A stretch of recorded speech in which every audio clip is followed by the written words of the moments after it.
ahí vamos con el tema de voz pasiva. Tenemos voz pasiva presente y voz pasiva pasada. Bueno, primero hay que entender, y te lo pongo en castellano, porque primero lo tenemos que tener en castellano para poder recién entenderlo en inglés, por lo menos en nuestra propia idioma, y ahí más o menos te vas a dar cuenta. Por ejemplo, si yo digo, los expertos colocan el tubo, estoy hablando de una oración simple que tiene un sujeto que son los expertos y un predicado colocan el tubo. Lo estoy diciendo en presente. Es una descripción técnica que yo estoy diciendo que alguien está haciendo algo. ¿Bien? Ahora, si yo quiero decir y no enfatizar en los expertos, si no quiero enfatizar que el tubo es el que está realizando, está haciendo, tiene que ser es un objeto pasivo. ¿Por qué? Porque el objeto directo, porque fíjate, si vos sabes lengua, es sujeto, predicado. Los expertos del sujeto colocan, ¿qué colocan? El tubo. El tubo es el objeto directo. El objeto directo se convierte en sujeto de la voz pasiva. Entonces, el tubo, ahora acá, en la voz pasiva es sujeto y el predicado son los expertos. ¿Ves? Se transforma, por eso se llama voz pasiva. Lo que era la acción recaía en el tubo, ahora el tubo va siendo sujeto de esa oración. Entonces, fíjate, los expertos colocan el tubo. Esa es una oración simple. Es una oración simple en presente. Ahora quiero hacer una voz pasiva en presente, digo, el tubo es colocado por los expertos. Y ahora veámoslos en inglés. The experts place the tube. Place, ¿sí? Colocan. ¿Por qué sin ese? Porque son varios. Si yo dijera the expert, sería places, acá. ¿Sí? Ahora, ese objeto directo que es el tubo pasa a ser sujeto acá. El tubo es, ¿por qué pongo es? Porque es uno solo. Si fueran los tubos, tendría que poner are. Son colocados por los expertos o por el experto. ¿Sí? Y by the expert sería el complemento agente, que en castellano nosotros le decimos. By the expert, por los expertos. Entonces, de nuevo, los expertos colocan el tubo, oración simple en presente. Ahora, el tubo es colocado por los expertos, es oración en voz pasiva, donde el tubo, que era objeto directo, pasa a ser el sujeto de la oración. Bien, eso es voz pasiva en presente. Ahora vamos voz pasiva en pasado. Yo digo, yo tomé 2 tazas de café. Oración simple en pasado simple. I drank 2 cups of coffee. Bien, ahora, ¿qué tomé? Tomé 2 tazas de café. 2 tazas de café sería el objeto directo. Ese objeto directo quiero que sea el sujeto de mi oración pasiva. Entonces yo voy a decir 2 tazas de café fueron tomadas por mí. Que puede decir o fueron tomadas. Porque el by a veces no es necesario, el complemento agente. ¿Sí? A veces se sobreentiende, a veces sí lo tenemos que poner. ¿Sí? Entonces, ¿cómo lo paso en inglés? I drank 2 cups of coffee. ¿Sí? I drank 2 cups of coffee. Y si la quiero hacer en voz pasiva, entonces el objeto directo pasa a ser sujeto. 2 cups of coffee were drunk by me.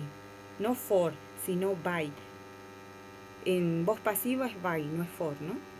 Cuando hagan la traducción. Entonces, 2 tazas de café fueron tomadas por mí. Acá dice were, ¿por qué? Porque son 2. Si fuera una sola la taza de café, diría a cup of coffee was drunk by me. ¿Sí? Entonces, es parecido, voz pasiva en presente o voz pasiva en pasada, es cuando está en la oración sencilla, la uso con presente simple, y la voz pasiva tengo que poner el verbo to be, fíjate, ay, que se me va el mouse. En voz pasiva usamos el sujeto más el verbo to be en presente como are o is, más el verbo el pasado participio. En este caso, como es regular, va con ed. Y si fuera irregular, es como vos conocés el pasado participio, como este que está acá. Acá entonces ves que es el to be en pasado más el verbo drunk, que es el pasado participio de esa listita que vos la tenés estudiada para usar con el presente perfecto. A ver, vamos a una actividad que te di. Dice, transforma las oraciones a voz pasiva. Mira, dice, they built the bridge in 1990. Y dice, ellos construyeron el puente en 1990.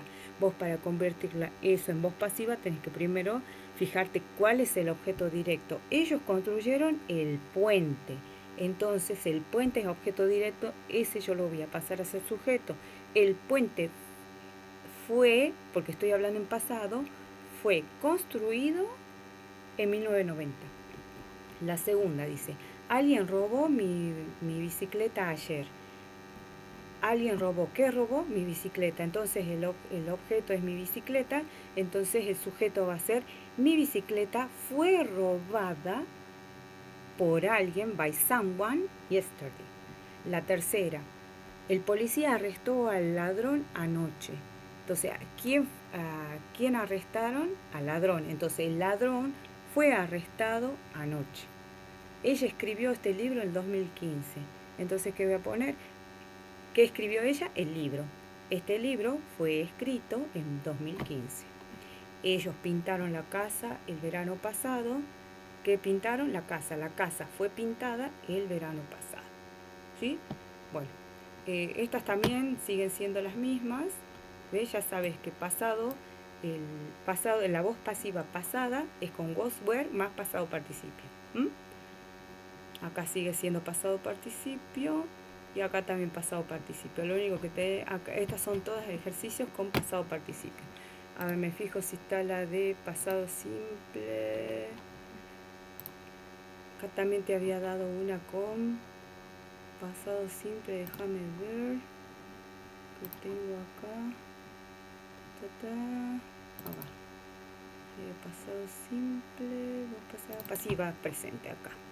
Mira, acá dice la gente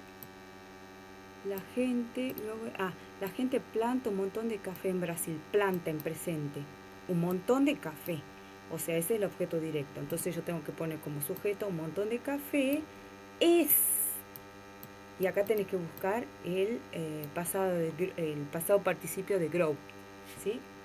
Lo buscas en la lista, lo buscas en internet, el pasado de grow. Por ejemplo, ellos hacen autos en Alemania. Ellos hacen es presente. ¿Qué hacen? Autos. Autos son hechos. Cars are made in Germany. Y así. ¿Sí? Lo importante es que vos tengas claro que es presente. En presente usamos el verbo to be en presente más el pasado participio o ya sea con ed o el irregular. Y en la voz pasiva del pasado, was o were más el pasado participio. Bueno, espero que te haya sido útil. Cualquier cosa avísame.